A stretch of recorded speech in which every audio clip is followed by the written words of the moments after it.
Decades after its staff sexually abused kids, the Children's Theater Company has now settled lawsuits with 6 of those survivors, acknowledging that former artistic director John Donahue and 2 other employees harmed dozens of boys and girls.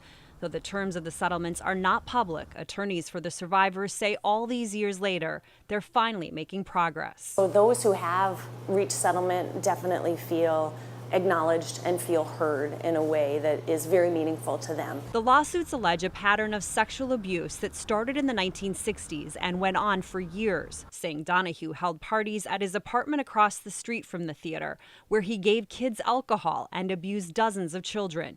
The lawsuits say the Children's Theater continued to employ Donahue and other abusers and gave them unsupervised access to kids with no policies or procedures to stop them. There's certainly things that could have been done differently and should have been done differently to protect children. So far, 16 former students have filed suit against the Children's Theater Company, and one of the suits has gone to trial. But attorneys say there are countless more who were abused and hope those who haven't settled and those who haven't yet come forward will feel encouraged. For the others that remain to yet be settled, it's hopeful for them.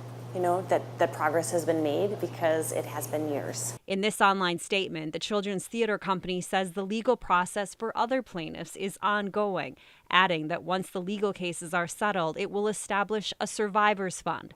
It also says it's committed to addressing its wrongs. Janelle Klein, KARE 11 News.